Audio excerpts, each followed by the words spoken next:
Every single time Alexandra Eala has a massive win, or every single time she takes a tough grinding loss against a top 5 player, the internet echo chamber immediately starts firing, pairing up the exact same toxic, predictable narrative.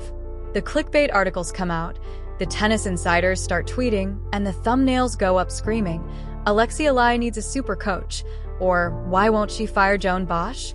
or "She rejected a $1 million coaching offer $1 million." I am hitting record right now, completely unscripted, because we need to have a very serious, very blunt, and completely unfiltered conversation about the reality of coaching on the professional tennis tour. I am going to completely dismantle this ridiculous narrative that she needs to abandon the team that built her. We're going to talk about the absolute truth behind her relationship with Joan Bosch and why her stubborn, unwavering refusal to jump on the celebrity coach bandwagon is actually the single smartest, most mature, and most terrifyingly brilliant decision she could possibly make for her career right now.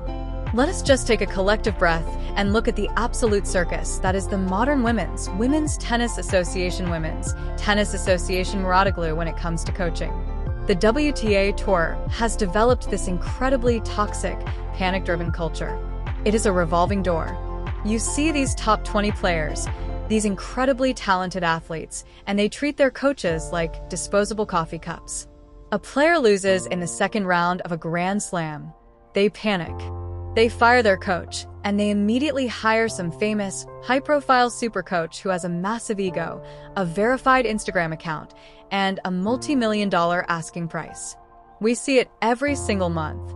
Players bounce from Patrick Tennis Association Women's Muradoglu to Brad Gilbert to Sasha Bajin, Muradoglu Tennis Association Bajin, massive, hoping that a famous name in their player's box is suddenly going to magically fix their second serve or cure their mental anxiety.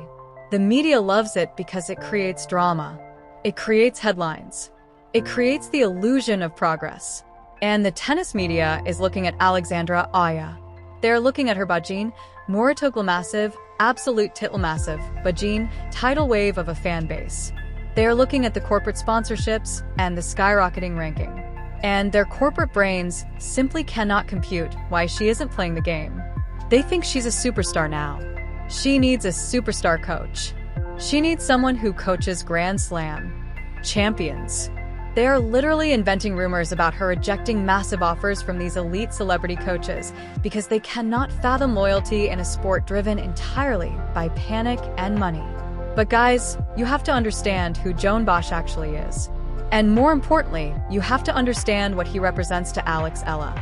Joan Bosch is not just some random guy holding a clipboard who got hired off LinkedIn 6 months ago to analyze her forehand data. You have to rewind the clock and look at the foundation. When Alexandra Eala was a 13-year-old kid, when she packed her bags, left her family in the Philippines, and moved thousands of miles across the globe to the Rafa Nadal Academy in Morca, Joan Bosch was there. He is a fundamental architect of her game. I want you to really vividly imagine the psychological terror of being a 13-year-old girl in a foreign country, isolated from your parents, going through the absolute physical and mental meat grinder of that academy. We talked about her lifestyle before.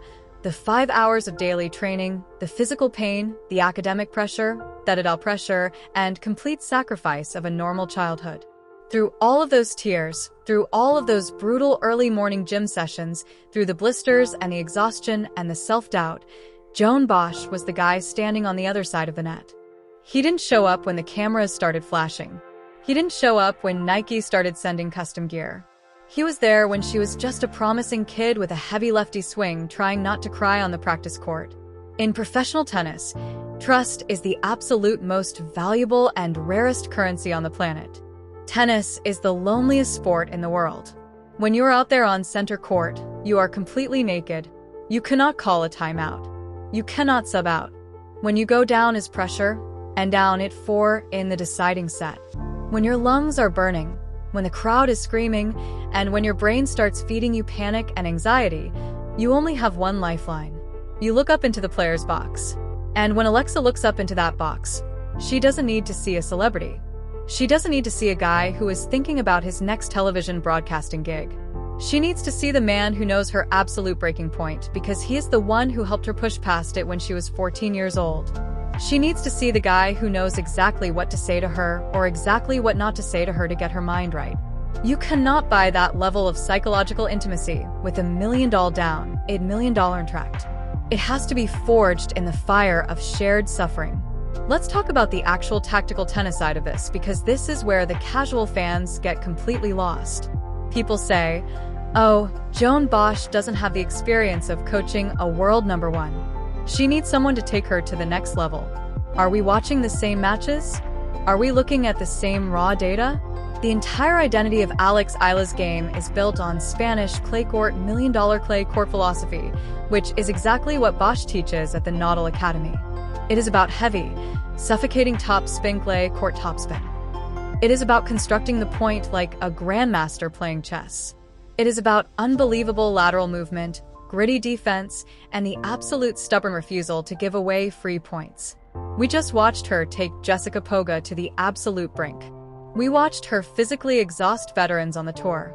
That tactical genius doesn't happen by accident. Bosch has built a game plan that perfectly maximizes her physical tools as a lefty. Why on earth would she fire the architect of a game that is currently terrorizing the top 50 just to bring in some flashy new coach who is going to try and completely change her swing mechanics or force her to play a style that doesn't fit her personality, topspin personality? It makes absolutely zero sense when you bring in a new super coach. They always want to leave their fingerprints on the player. They want to change the grip, tweak the toss, alt-toss, and/or the footwork just so they can take the credit when the player wins. Eala does not need to be dismantled and rebuilt. She needs continuity. She needs a steady hand on the wheel toss, and this speaks volumes about her incredible maturity. I am honestly blown away by it. Think about the pressure she is under. She has the entire EA army, an entire nation expecting her to win Grand Slams yesterday. The media is telling her she needs a new team. Sponsors are whispering in her ear. It would be so incredibly easy for a 20-year-old kid to let that ego get to her head, to point the finger at her coach after a tough loss, to fire him to appease the media, and to hire a famous name. But she refuses. She absolutely refuses.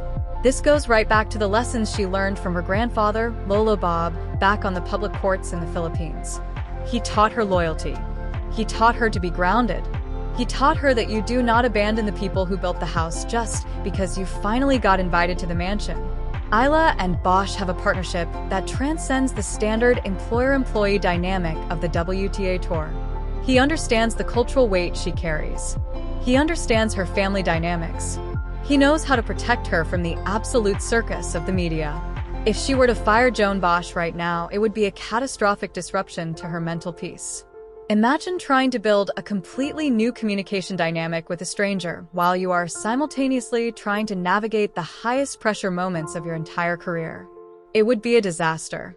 The reason she is so incredibly calm under pressure, the reason she can rattle off 7 consecutive games against a seasoned veteran when her back is against the wall, is because her camp is stable. There is no drama in her player's box. There are no conflicting voices. There is just the work, the discipline, and the profound unspoken trust between a player and the coach who basically raised her on the court.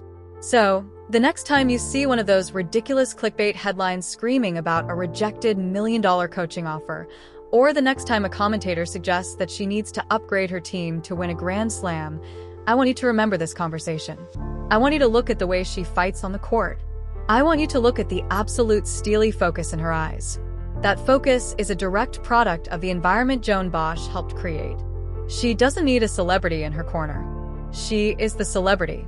She just needs the mechanic who knows exactly how her engine runs. I really want to know what the Eala Army thinks about this, because I know there are debates within the fan base. Do you guys agree with me? Are you happy she is staying fiercely loyal to Joan Bosch and the Rafa Nadal Academy? Or is there a part of you that secretly wonders what would happen if she hired a massive legendary super coach? Do you think the continuity is her biggest weapon? Or do you think she eventually needs a new voice to crack the top 10? I want to read all your deep dive theories and your honest opinions down in the comments below. Let's drown out the mainstream media noise and have a real tennis conversation. Make sure you hit that like button to push this unfiltered analysis through the algorithm. Subscribe to the channel if you want the actual truth about the business of the WTA Tour. Turn on those notifications, and I will see you guys in the absolute next video. Keep watching the tape.